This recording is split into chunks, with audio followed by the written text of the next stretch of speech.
Selamat datang, selamat bergabung kembali teman-teman di channel Sobatku. Yes.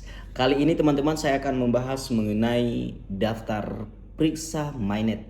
Daftar periksa mainnet ini sangat penting DPI Network. Kalau teman-teman tidak melakukannya, maka tidak ada gunanya teman-teman menambang. Nah, jadi sebelum kita lanjut teman-teman, ya di dalam deskripsi setelah teman-teman mendaftar ada video di dalam deskripsi hal-hal yang perlu dilakukan setelah daftar PI Network. Silakan teman-teman tonton dulu karena ini langsung ke tutorialnya. Jadi ada videonya teman-teman. Nah, saya sudah buat dalam deskripsi, silakan dicek. Itu hal-hal apa saja yang kita perhatikan dan saya jelaskan antar menu semua aplikasi PI Network di situ. Dan ini adalah tutorial untuk kita, ya, untuk teman-teman yang baru join di bagian daftar periksa mainnet.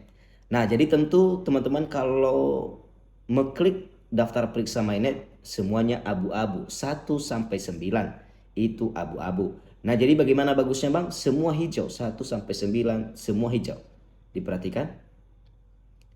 Nah, 1 sampai 9 ini semua hijau teman-teman. Artinya kalau itu sudah semua hijau, maka teman-teman tinggal menunggu migrasi. Nah, jadi kita akan masuk ke tutorial melihat dan melakukan pengisian tentang daftar periksa mainnet. Nah, teman-teman, untuk masuk daftar periksa mainnet, teman-teman harus klik garis 3 ya. Klik garis 3 baru mainnet ya. Teman-teman klik mainnet, kemudian daftar periksa mainnet di bawah teman-teman. Itu daftar periksa mainnet ya. Kemudian teman-teman lihat, perhatikan di sana bahwa semuanya itu lagi abu-abu, hanya beberapa saja yang tidak abu-abu, yang hijau ya teman-teman. Nah, jadi pertama sekali tentu teman-teman lihat yang nomor 1 itu unduh aplikasi PI Browser. Teman-teman bisa mengklik langsung bagian situ atau langsung masuk ke Play Store ya. Jadi bebas teman-teman ya. Bisa melalui di situ dan bisa juga langsung klik melalui aplikasi di PI Browser di Play Store. Jadi kalau teman-teman klik tadi yang itu download PI Browser langsung, nah langsung teman-teman akan mendownloadnya. Oke, jadi kita tunggu proses downloadnya teman-teman. Nah, setelah sudah di-download, baru kemudian teman-teman. Jadi kalau sudah berhasil download teman-teman, jadi saya anjurkan teman-teman kembali saja ya. Kembali dan kita lihat bahwa belum hijau ya. Jadi kita masuk kembali, kita langsung masuk setelah kita mengunduhnya. Kita langsung masuk dan tentunya pasti akan connect langsung teman-teman ya dengan akun kita. Nah, kalau teman-teman mengklik aplikasinya, tentunya teman-teman harus membuat masukkan password dan apa-apa. Ya, baru setelah terbuka teman-teman convert to PI wallet. Nah, artinya kita membuat wallet PI. Nah, jadi kita lihat bahwa sudah hijau. Nah, jadi teman-teman bisa klik nomor 2 langsung ya, atau teman-teman langsung klik di sana juga. Ya, boleh-boleh saja ya. Langsung saja kita klik ya, kita klik to PI wallet. Nah, setelah kita klik wallet, baru kemudian menghasilkan dompet baru. Tentu karena kita baru join, jadi kita tidak punya wallet PI, alamat wallet PI. Jadi, nah perhatikan di bagian sini teman-teman adalah frasa sandi teman-teman. Jangan lupa, itu disimpan baik-baik, jangan sampai orang tahu. Ya, frasa sandinya silakan teman-teman salin. Silakan teman-teman salin, simpan di tempat aman. Dan jangan lupa, karena itu teman-teman akan gunakan nanti ketika membuka wallet PI teman-teman. Tentunya kalau tidak ada itu maka tidak bisa dicairkan. Nah, itu dia teman-teman. Jadi sudah kita salin ya. Teman-teman kalau ada fitur gunakan sidik jari boleh. Ya, baru kemudian tindakan alternatif, tunjukkan alternatif. Ya, kita pilih tunjukkan alternatif, baru kita salin, ya salin kembali boleh di situ teman-teman. Ya, baru saya sudah menyimpan frasa sandi saya. Oke. Jadi teman-teman harus simpan. Nah, jadi untuk mengkonfirmasi kembali kita akan masukkan frasa sandi yang sudah kita kopikan tadi. ya baru kita buka kunci dengan frasa sandi. Jadi kalau teman-teman sudah mengoneksi sidik jari tadi, tinggal sidik jari saja. Oke, jadi sudahlah terbuat alamat dompet PI kita teman-teman yang itu ya. Baru kemudian kita klik, baru kita lihat bahwa sudah aktif ya. Dan kalau kita mengunduh menggunakan alamat wilayah PI kita ya, dan itu sebelum KYC maka tidak berfungsi. Kita kembali ke aplikasi PI Network ya.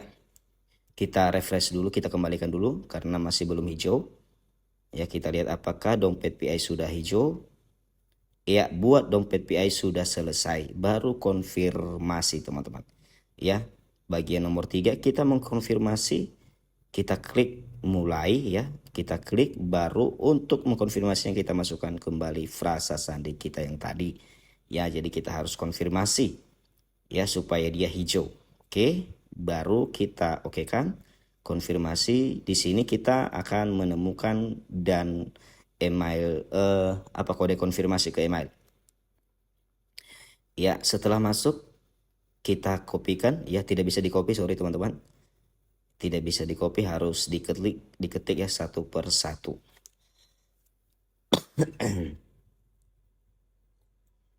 Kita ketik semua kode konfirmasinya teman-teman. Setelah itu ya, oke. Nah, jadi sudah deh. Kita kirim. Oke. Nah, di sini teman-teman klik kembali saja ya. Jangan mistake. Kembali saja. Kalau kita klik kembali maka akan kembali ke sini langsung. Dan kita lihat bahwa sudah hijau nomor 3 tadi ya. Nomor 3 tadi. Baru kita masuk pada konfigurasi penguncian nomor 4. Konfigurasi penguncian. Teman-teman di situ teman-teman atur sebenarnya bisa. Ya, bagian konfirmasi itu adalah bagian yang kita gunakan untuk apakah kita mengunci koin PI kita ketika migrasi. Jadi bisa kita kunci selama 3 tahun ke depan. Nah, jadi di sini teman-teman saya tidak tahu, saya tidak bisa melakukan penyetingannya atau sudah pernah, karena kalau sudah pernah kita klik maka akan ya terkonfigurasi dia. Nah, jadi di sini saya coba, ini soalnya bukan punya saya teman-teman, jadi punya teman ya. Jadi teman-teman sebenarnya kita tingkatkan komitmen. Jadi kalau kita buat seperti itu artinya kita tidak mau ya, sudah berkomitmen dari awal, itu dia. Jadi dia itu sudah berkomitmen, sudah pernah mengkonfigurasi bahwa mengunci 3 tahun, jadi kita nggak bisa lagi mengubah. Jadi itu sekali saja. Jadi kalau teman-teman baru, kalau belum pernah mengkonfigurasi maka pilih saja yang durasinya itu 0 sehingga tidak ada penguncian, hanya paling 2 minggu ya pengunciannya. Nah, jadi ternyata sudah berkomitmen, dia sudah mengklik sebelumnya ternyata kayaknya. Oke teman-teman. Jadi selanjutnya teman-teman kita lihat ya, kita kembali ke aplikasi ya. Oke, baru kita migrasi ke mainnet. Nah, di migrasi ke mainnet ini teman-teman ya. Jadi itu tidak bisa tadi ya teman-teman, sorry. Ya, migrasi ke mainnet. Nah, migrasi ke mainnet itu kita harus sepertinya menandatanganin. Ya, menandatanganin.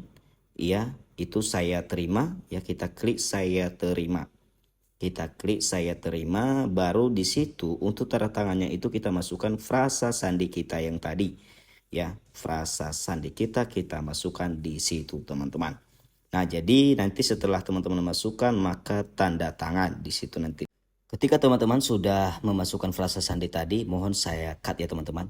Ya, kita masukkan frasa sandi maka tanda tangan sudah. Baru kita lihat nomor 6-nya itu sudah hijau. Nah, jadi selanjutnya teman-teman kita akan masuk ke kirim aplikasi KYC. Nah, jadi untuk mengirim aplikasi KYC ini tentunya ketersediaan. Dan tentunya teman-teman harus menambang selama 30 hari ya, baru ada peluang. Nah, tetapi kadang-kadang walaupun kita sudah menambang 30 hari itu belum ada kesempatan untuk kita. Akun ini sendiri sudah lebih dari 30 hari teman-teman sudah menambang. Ya, maaf kami telah mencapai batas partisipasi saat ini. Pantau terus, kami akan menerima undangan segera. Kamu akan menerima undangan segera setelah tersedia. Nah, itu maksudnya teman-teman. Teman-teman, setelah melihat tutorial ini dan tentunya kita tinggal KYC. Ya, jadi teman-teman tadi perhatikan bahwa saya masih di situ masih belum ada kesempatan untuk KIC ini untuk akun orang lain sebenarnya saya lakukan ini teman-teman ya.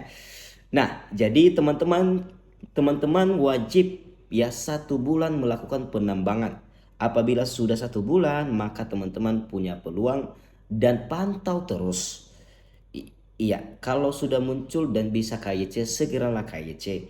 Jadi kalau teman-teman masih menunggu juga, nanti saya akan kasih tutorial KYC kalau sudah tiba saatnya di akun ini. Nah, jadi itu dia. Tapi kalau teman-teman sudah bisa, silakan. Intinya teman-teman harus foto KTP ya. eh, Yang penting foto KTP itu baguskan, jangan sampai buram. Ya jangan foto KTP yang misalnya sudah cacat, sudah hilang-hilang hurufnya, jangan. Ya berikan yang bagus. Harus bagus ya. Kalau tidak ya urus lagi KTP teman-teman. Atau misalnya ada KTP saudara bolehlah. Nah, nggak masalah itu teman-teman. Nah, kemudian saat verifikasi ya harus sesuai dengan petunjuk yang diberikan. Misalnya ya verifikasi wajah, lihat ke kiri, lihat ke kanan, lihat ke atas, lihat ke bawah. Dan gunakan HP yang betul-betul bagus. Ya, yang betul-betul bagus hasilnya. Kalau terlihat buram-buram, saya sarankan teman-teman untuk memilih HP orang lain. Ya, jadi misalnya ada HP yang lebih bagus, apalagi kalau ada teman-teman yang saudara teman yang memiliki punya iPhone, itu lebih bagus, lebih cepat. Ya, karena pengalaman saya gunakan HP iPhone itu sangat cepat teman-teman. Ya, bisa 1 hari 2 hari sudah lulus KYC. Nah, itu dia teman-teman. Tetap semangat. Bagi yang sudah terlanjur dan sudah menambang, jangan pernah tinggalkan. Ingat, masa depan itu aset kripto, masa depanmu perlu kali yang namanya PI ini.